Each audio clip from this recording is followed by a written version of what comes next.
Shalom, puji nama Tuhan jika pada hari ini kita masih diberi kesempatan untuk beribadah di hadapan Tuhan.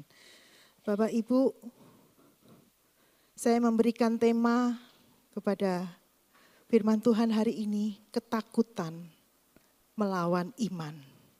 Ketakutan versus iman.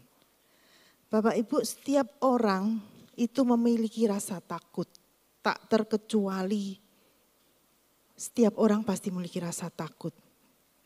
Itu hal yang manusiawi. Tokoh-tokoh besar atau bangsa di dalam Alkitab pun mereka yang kelihatannya kuat, mereka juga memiliki rasa takut. Kita akan membahas di dalam sebuah kisah di dalam Bilangan 13 mengenai ketakutan yang ada di dalam bahasa Israel yang kala itu mengembara di padang gurun. Mereka akan memulai mengembara, memulai perjalanan yang baru memasuki tanah Kanaan. Nah, saat itu ada ketakutan dan iman berperang di dalam batin mereka. Kita membaca di dalam Bilangan 13 ayat 1 sampai 3, dilanjut ayat 17 sampai 20. Bilangan 13 ayat 1 sampai 3, kemudian 17 sampai 20. Tuhan berfirman kepada Musa, "Suruhlah beberapa orang mengintai tanah Kanaan yang akan kuberikan kepada orang Israel. Dari setiap suku nenek moyang mereka haruslah kau suruh seorang, semuanya pemimpin-pemimpin di antara mereka." Lalu Musa menyuruh mereka dari padang gurun Paran, sesuai dengan titah Tuhan. Semua orang itu adalah kepala-kepala di antara orang Israel. Ayat 17, maka Musa menyuruh mereka untuk mengintai tanah Kanaan. Katanya kepada mereka, "Pergilah dari sini ke tanah Negeb dan naiklah ke pegunungan. Dan amat-amatilah bagaimana keadaan negeri itu. Apakah bangsa yang mendiaminya kuat atau lemah? Apakah mereka sedikit atau banyak? Dan bagaimana negeri yang didiaminya? Apakah baik atau buruk? Bagaimana kota-kota yang didiaminya? Apakah mereka diam di tempat-tempat yang terbuka atau di tempat-tempat yang berkubu? Dan bagaimana tanah itu? Apakah gemuk atau kurus? Apakah ada di sana pohon-pohonan atau tidak? Tabahkanlah hatimu dan bawalah sedikit dari hasil negeri itu. Waktu itu ialah musim hulu hasil anggur." Bapak Ibu, 12 orang dikirim Musa untuk mengintai tanah Kanaan. Tanah yang dijanjikan Tuhan untuk bangsa Israel. Dan perlu catatan di sini. Mereka yang dipilih bukan orang sembarangan. Bukan orang yang sembarang. Dah ayo sambil comot orang, dah kamu yang mengintai. Mereka adalah 12 pemimpin suku Israel.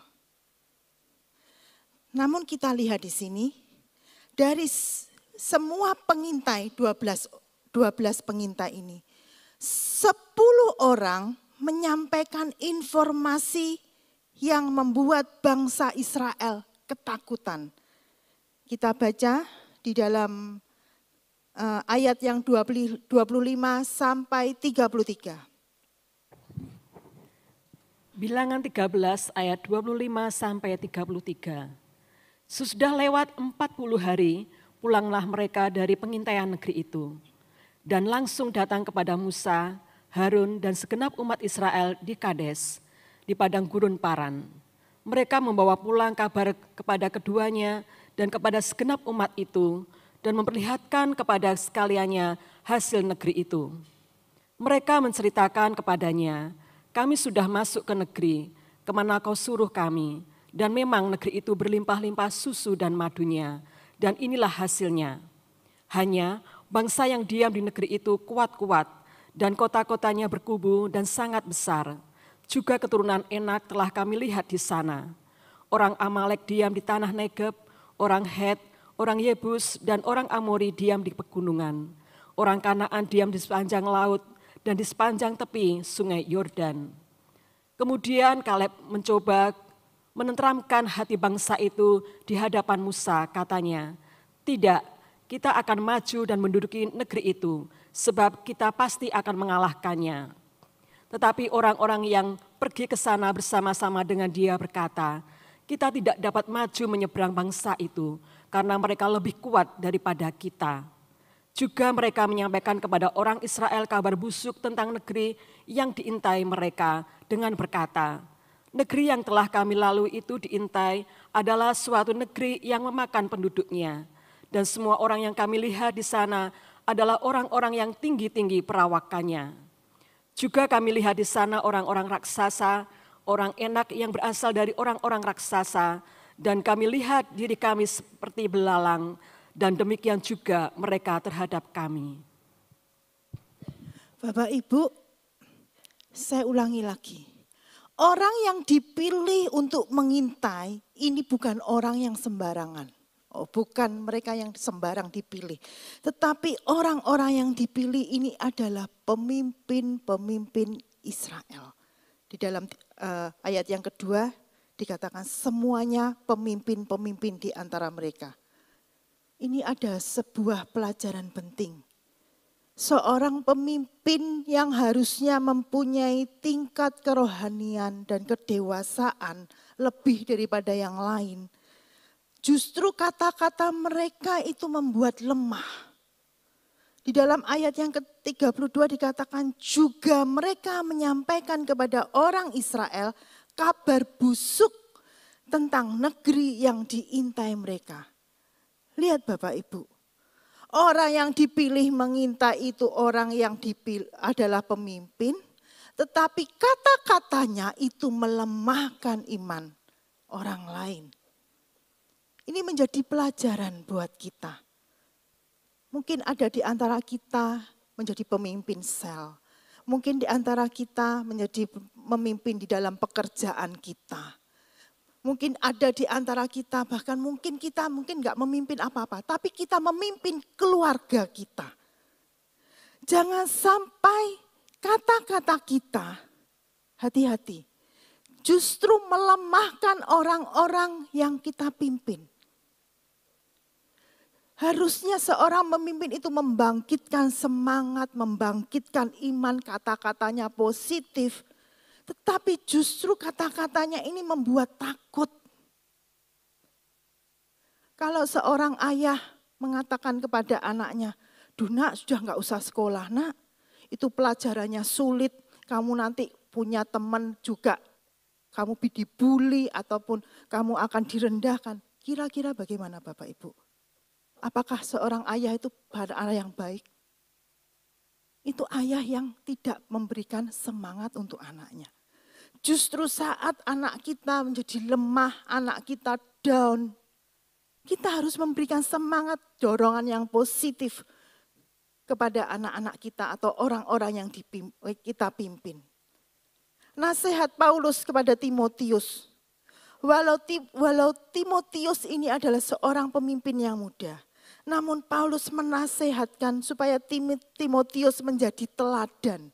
Dalam apa? Di dalam perkataan, di dalam kasih, di dalam kesetiaan dan kesucian. Kita baca di dalam 1 Timotius 4 ayat yang ke-12. 1 Timotius 4 ayat yang ke-12.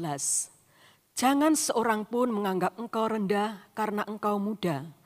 Jadilah teladan bagi orang-orang percaya dalam perkataanmu, dalam tingkah lakumu, dalam kasihmu, dalam kesetiaanmu, dan dalam kesucianmu. Kalau Timotius muda saja harus menjadi teladan, seharusnya 10 pengintai yang notabene ada para pemimpin-pemimpin, harusnya mereka lebih paham untuk menjadi seorang teladan.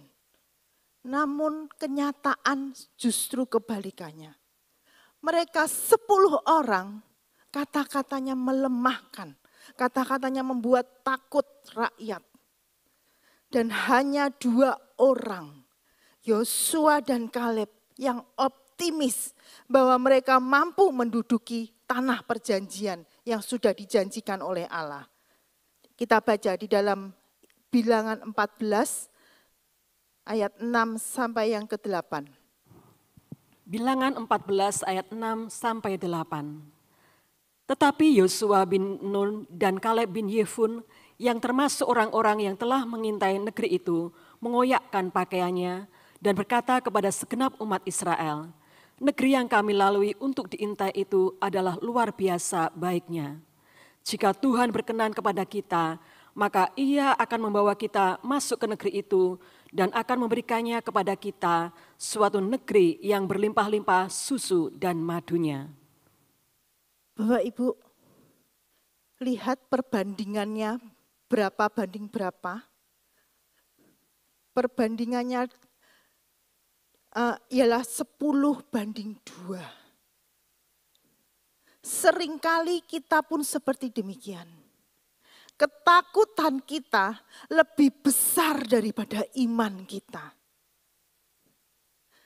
Padahal Tuhan sudah menjanjikan penyertaan, Tuhan sudah menjanjikan berkat, Tuhan sudah menjanjikan engkau akan kusertai. Tapi ketika kita menghadapi masalah, ketika kita menghadapi situasi yang membuat kita mungkin sedikit tidak berkutik, kita sudah mulai memakai logika kita, memakai pemata jasmani kita, sehingga membuat kita lebih memikirkan ketakutan atas masalah yang dihadapi. Apa yang sebenarnya akar ketakutan dari ke-10 mata-mata ini? Mungkin yang tanpa kita sadari, kita juga lakukan. Bahkan kita pelihara hal ini. Kita mau cek, apa yang harus kita perhatikan? Yang pertama Bapak Ibu, kita harus mengontrol pikiran kita. Terkadang apa yang menghalangi kita itu bukanlah keadaan atau orang lain. Tetapi cara pikir kita, pikiran kita sendiri. Selama kita hidup, rasa takut itu sewaktu-waktu bisa datang menghampiri. Kita nggak bisa mengontrol keadaan. Tapi kita bisa mengontrol pikiran kita, hati kita. Cara kita merespon terhadap keadaan atau peristiwa. Saya tampilkan di sini Bilangan 13 ayat 32 sampai 33. Saya beli bold. Juga mereka menyampaikan kepada orang Israel kabar busuk. Nah, ini yang pertama. Kemudian negeri yang telah kami lalui untuk diintai adalah suatu negeri yang memakan penduduknya. Lihat Bapak Ibu. Pikiran mereka itu adalah pikiran yang jelek, sudah negatif dahulu. Kemudian pada berikutnya ayat yang ke-33. Dan kami lihat diri kami seperti belalang. Dan demikian juga mereka terhadap kami. Dikatakan 10 pengintai ini menyebarkan kabar busuk. Tanah Kanaan didiami oleh orang-orang yang memakan penduduknya. Orang-orang kanibal. Apakah itu benar? Kita nggak tahu. Bisa jadi.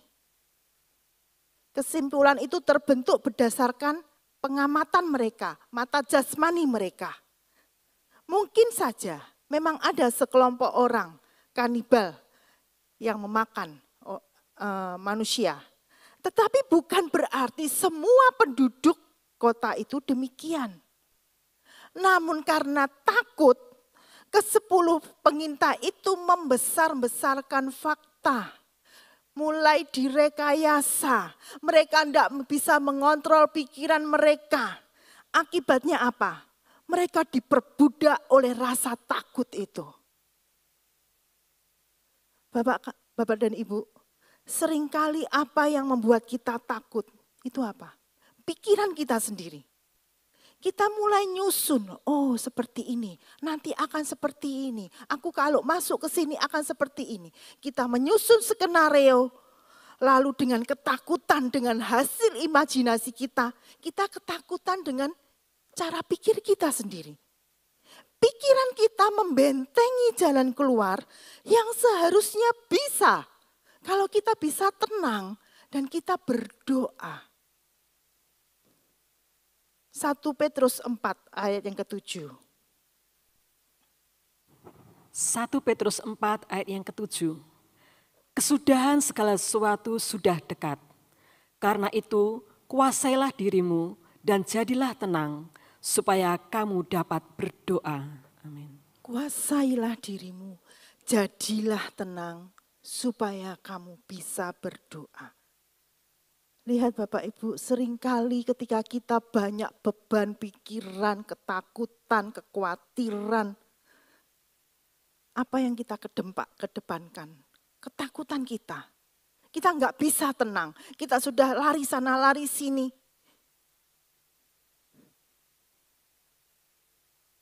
Penyebab ketakutan itu adalah buah pikiran kita sendiri. Kita nggak bisa mengontrol ketakutan kita. Nggak bisa mengontrol pikiran kita.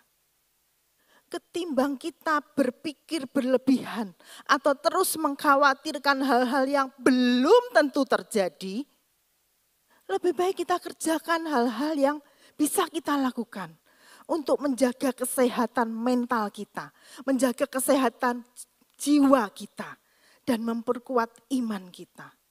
Apa itu? Arahkan pikiran kita kepada firman Tuhan yang memberi kekuatan. Bukan kepada masalah yang kelihatannya mungkin di pemandangan kita tampak besar dan kita besar-besarkan dengan pikiran kita. Ayo arahkan kepada firman Tuhan. Jangan membiarkan pikiran kita mulai mengontrol, menguasai hati dan pikiran kita sehingga hidup kita enggak tenang. Jiwa kita juga enggak tenang Bapak Ibu. Akibatnya kesehatan kita ini loh. Wajah kita enggak bisa bersuka cita. Ada satu ibu jemaat di sini, setelah mengalami mungkin ditinggal pasangannya, wajahnya agak nggak berseri.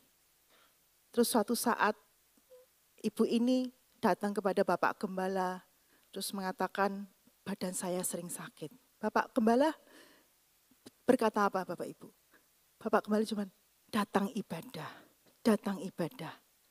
Rajin ibadah. Kemudian ibu ini nurut Bapak Ibu. Dia nurut kemudian datang ibadah. Bukan hanya ibadah minggu. Ikut dalam ibadah kaum wanita. Datang dalam ibadah JN juga. Dan beberapa waktu yang lalu saya ngomong sama Bapak Ibu ini. Ibu wajahnya sekarang lebih lebih seger.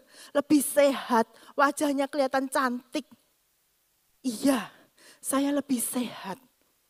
Karena hidupnya diarahkan untuk beribadah. Mengisi pikiran dengan firman Tuhan. Mari Bapak Ibu. Kalau kita sering mengisi hati dan pikiran dengan firman Tuhan. Itu yang membuat mental kita kuat.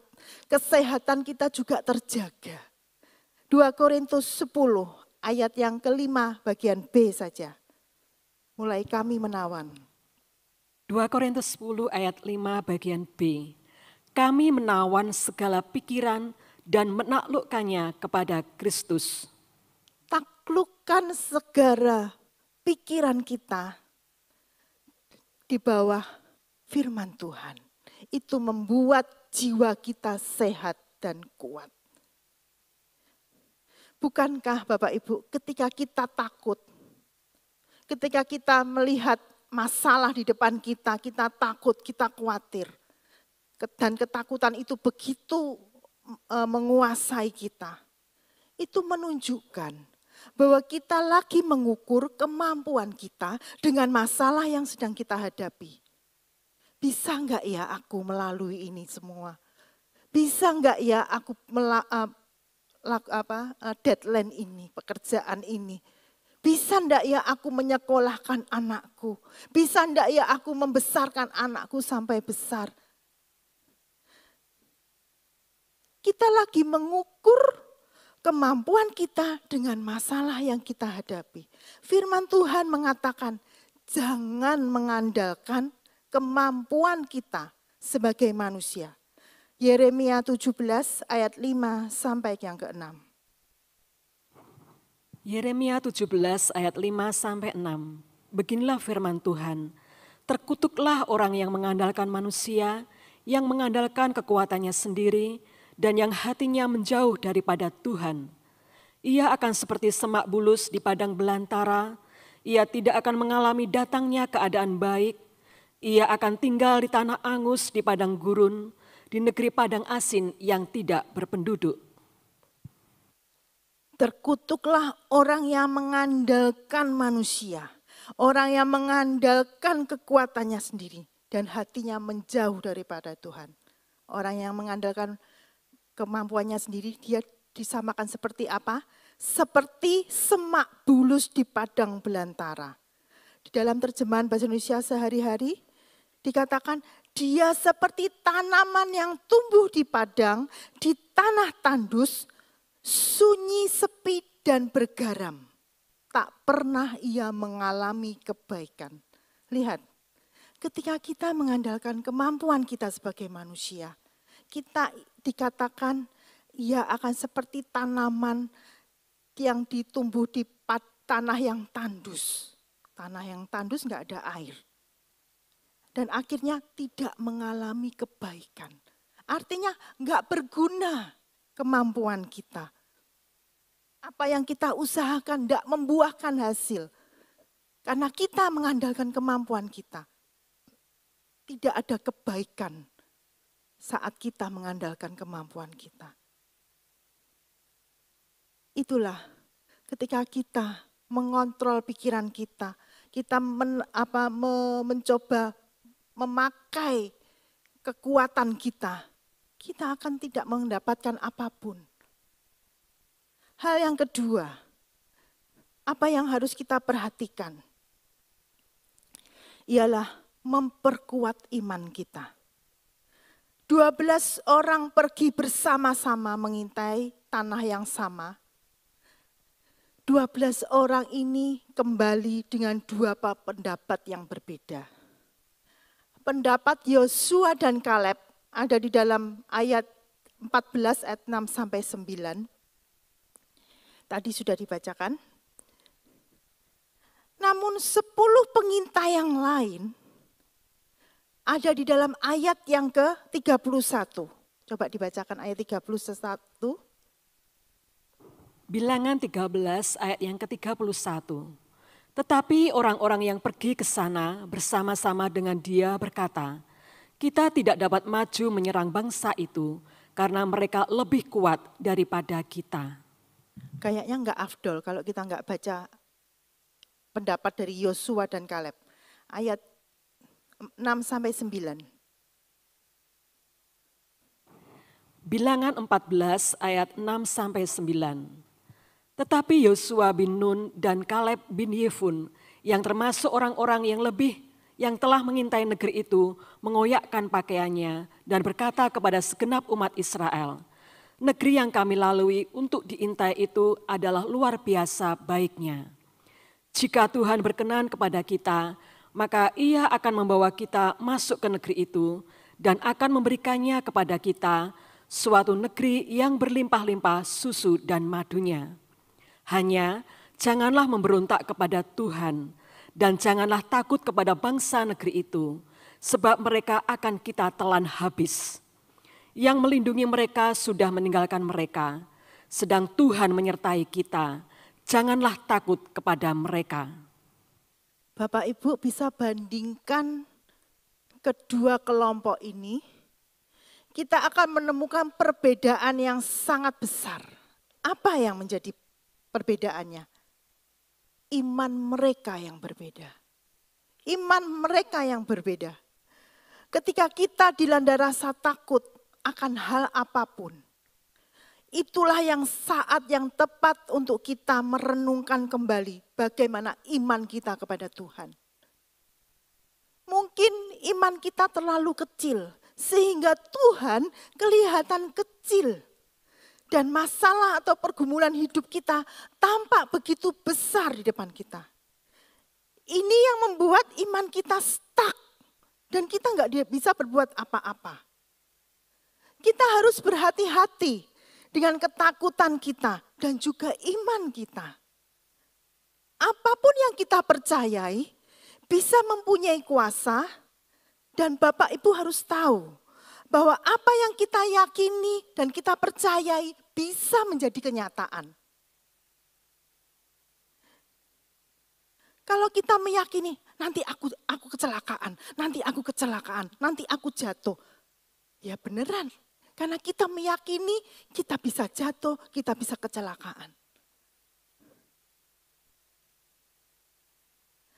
Jika ketakutan menjadi pendorong hidup kita, waspadalah, kita akan menjadi seperti apa yang kita pikirkan atau kita takutkan. Sadarilah betapa besar efek rasa takut itu dalam kehidupan kita. Dan Tuhan gak mau kita hidup dalam ketakutan. Dan itu artinya kalau kita hidup dalam ketakutan, artinya kita nggak percaya kepada Tuhan. Kita nggak beriman kepada Tuhan. Kita merasa Tuhan nggak mampu tolong kita. Kita merasa Tuhan kecil di depan mata kita. Seharusnya saat kita takut, apa yang harus kita lakukan? Mazmur 56 ayat yang keempat. Mazmur 56 ayat yang keempat. Waktu aku takut, aku ini percaya kepadamu. Yes. Waktu aku takut, aku ini percaya kepadamu. Harusnya ini yang harus kita kerjakan. Waktu kita takut menghadapi permasalahan, menghadapi masa depan yang kita tidak tahu di depannya bagaimana. Kita harus mempercayakan hidup kita kepada Tuhan. Bisa jadi kita ini seperti bangsa Israel. Mengaku mengenal Tuhan. Bahkan disebut bangsa pilihan Tuhan. Tapi tidak percaya kepada kebesaran dan lebih mempercayai ketakutan mereka. Begitu ironis Bapak Ibu bangsa Israel ini.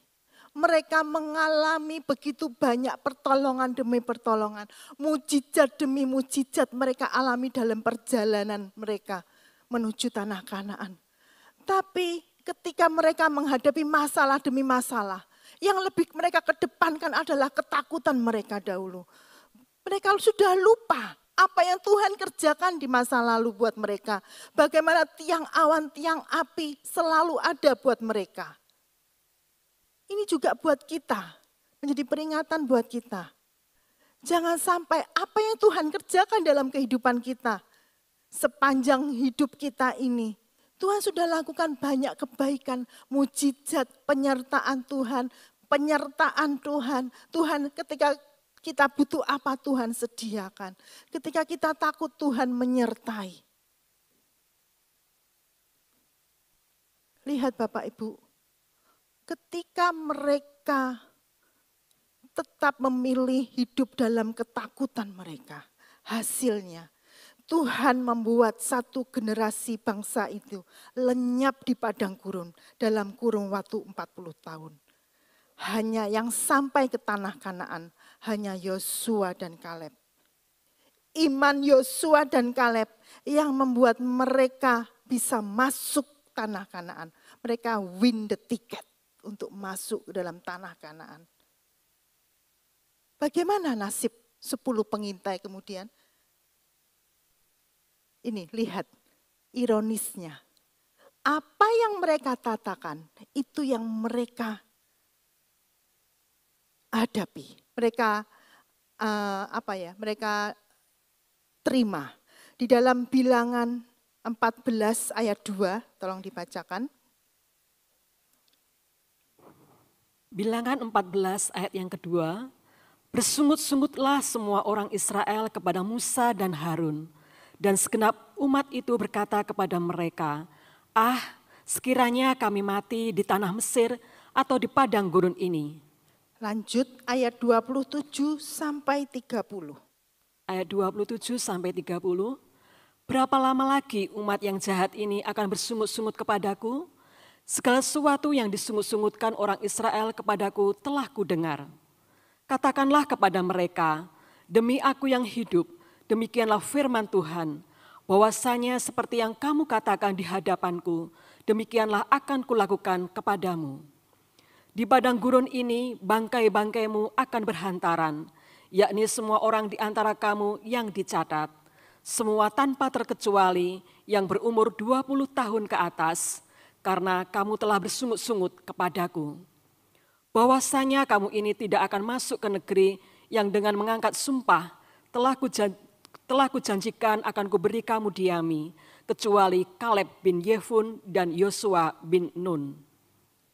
Lihat Bapak Ibu, hati-hati dengan ketakutan kita. Hati-hati dengan perkataan kita. Hati-hati dengan persungutan kita. Tuhan mengatakan, segala sesuatu yang disungut-sungutkan orang Israel kepadaku telah kudengar. Katakanlah kepada mereka, demi aku yang hidup, demikianlah firman Tuhan. Bahwasanya seperti yang kamu katakan di hadapanku, demikianlah akan kulakukan kepadamu. Lihat Bapak Ibu, jika hari ini ketakutan kita lebih mendominasi pikiran kita, ubah itu. Segera bertobat, segera isi hati dan pikiran kita dengan firman Tuhan. Ingat janji-janji Tuhan, ingat apa yang sudah dikerjakan di dalam kehidupan kita di waktu lampau. Dia tetap Allah yang sama. Dia yang akan terus menjagai kita. Dia yang akan terus menyediakan penyertaannya yang dahsyat itu buat kita. Dan jadilah berani. Filipi 4 ayat yang ke-13. Filipi 4 ayat yang ke-13. Segala perkara dapat kutanggung di dalam Dia yang memberi kekuatan kepadaku. Amin. Amin. Ketika kita menyatakan segala perkara dapat kutanggung di dalam Dia yang memberi kekuatan kepadaku, kita akan menjadi lebih berani. Ketakutan-ketakutan itu akan mulai tergeser oleh firman Tuhan yang memberikan kekuatan. Iman menentukan hasil yang akan kita terima. Ada sebuah kisah di dalam Matius 9 ayat 28. Bisa dibacakan, Matius 9 ayat 28. Matius 9 ayat yang ke-28. Setelah Yesus masuk ke dalam sebuah rumah, datanglah kedua orang buta itu kepadanya dan Yesus berkata kepada mereka, "Percayakah kamu bahwa aku dapat melakukannya?" Mereka menjawab, "Ya Tuhan, kami percaya." Ini adalah kisah dua orang buta. Ketika Tuhan masuk dalam sebuah rumah, datang kedua orang buta kepadanya. Dan Tuhan Yesus bertanya, "Percayakah kamu kalau aku dapat melakukannya?" Dan mereka menjawab, "Ya Tuhan, kami percaya." Sekarang pertanyaan yang sama Tuhan lontarkan kepada kita. Percayakah engkau bahwa Tuhan sanggup melakukan segala sesuatu melebihi ketakutan kita? Sekarang jawaban Bapak Ibu tergantung. Kalau dua orang yang buta mereka menjawab, "Ya Tuhan kami percaya," mereka mendapat kesembuhan. Sekarang tergantung semuanya kepada Bapak dan Ibu. Sudah akankah kita menjawab percaya atau ragu-ragu atau kami enggak percaya? Tergantung iman Bapak Ibu.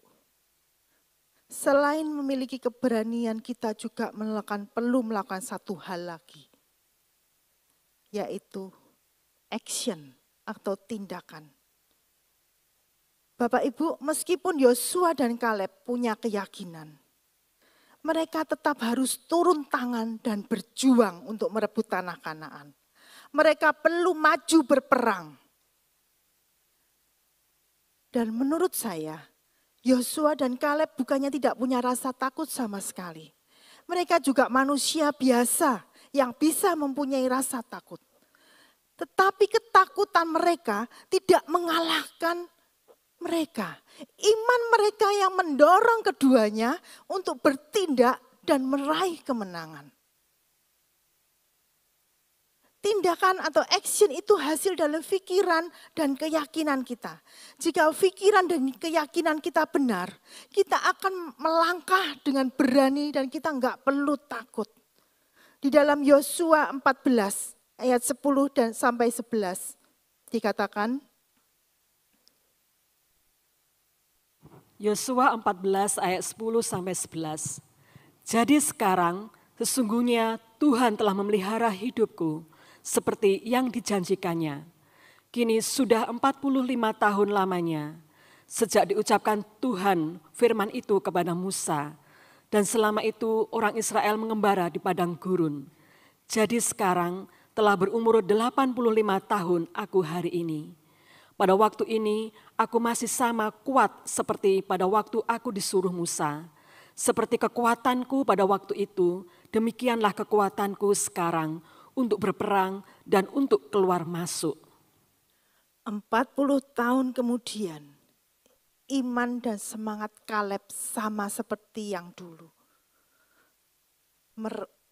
Tetap berani. Hasilnya di dalam Yosua 15 ayat 14 sampai 15. Kita lihat hasilnya atas Yosua iman mereka. 15 ayat yang ke-14 sampai 15.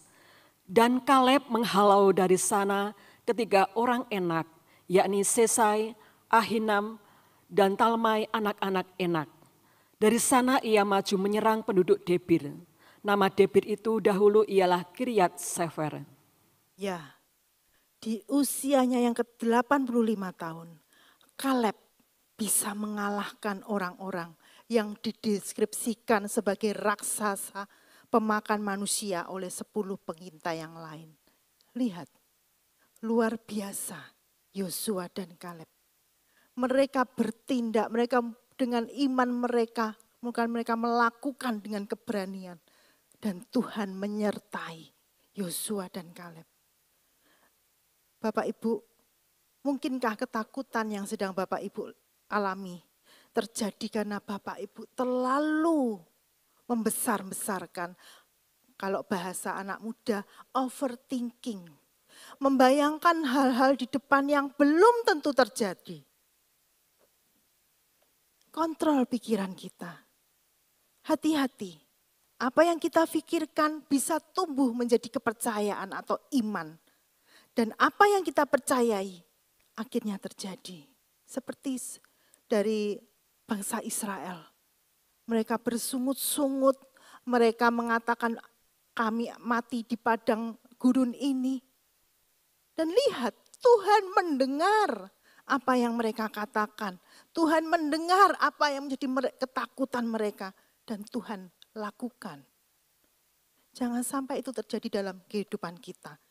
Kalau kita mempunyai iman yang kuat, mempunyai iman yang teguh kepada Tuhan, kita membangun iman kita lewat pikiran yang benar, yang berasal dari firman Tuhan. Dan kita berjuang sekuat tenaga, penuh dengan kepercayaan diri karena Tuhan menyertai kita. Lihat, kita akan melihat bahwa masalah demi masalah akan kita lewati. Karena kita mempunyai Tuhan yang lebih besar daripada masalah-masalah kita. Karena itu percayalah kepada Tuhan. Pegang teguh iman dan lakukan dengan berani. Amsal 3 ayat 5 sampai yang ke-7. Amsal 3 ayat 5 sampai 7. Percayalah kepada Tuhan dengan segenap hatimu dan janganlah bersandar kepada pengertianmu sendiri. Akuilah Dia dalam segala lakumu, maka Ia akan meluruskan jalanmu. Janganlah engkau menganggap dirimu sendiri bijak, takutlah akan Tuhan dan jauhilah kejahatan. Amin. Percayalah kepada Tuhan dengan segenap hatimu dan jangan bersandar kepada pengertianmu sendiri. Akui Dia dalam segala lakumu, maka Ia yang akan meluruskan jalanmu. Jangan engkau menganggap dirimu sendiri bijak. Takutlah akan Tuhan dan jauhi kejahatan. Puji nama Tuhan. Sampai kapanpun dan apapun dan bagaimanapun situasi dan kondisinya, jangan menyerah kepada keadaan. Kontrol hati dan pikiran kita. Jangan lepaskan iman percaya kita. Dan bertindaklah sesuai dengan kehendak Tuhan. Sebagai ayat terakhir, kita mau baca di dalam Ibrani 10 ayat 35 sampai 39. Ibrani 10 ayat 35 sampai 39. Sebab itu janganlah kamu melepaskan kepercayaanmu, karena besar upah yang menantinya. Sebab kamu memerlukan ketekunan, supaya sesudah kamu melakukan kehendak Allah, kamu memperoleh apa yang dijanjikan itu. Sebab sedikit, bahkan sangat sedikit waktu lagi, dan Ia yang akan datang sudah akan ada, tanpa menangguhkan kedatangannya. Tetapi orangku yang benar akan hidup oleh iman. Dan apabila ia mengundurkan diri, maka aku tidak berkenan kepadanya. Tetapi kita bukanlah orang-orang yang mengundurkan diri dan binasa, tetapi orang-orang yang percaya dan yang beroleh hidup. Amin. Amin. Kita bukanlah orang-orang yang mengundurkan diri dan binasa. Kita bukan seperti 10 pengintai yang mereka mengundurkan diri dan akhirnya binasa. Biarlah apa yang menjadi pengalaman bangsa Israel, menjadi pelajaran yang berharga buat kita. Enggak perlu kita mengalami apa yang mereka alami. Kita bisa belajar dari firman Tuhan dan lakukan seperti Yosua dan Kaleb. Mari saya undang untuk berdiri, kita mau nyanyi lagu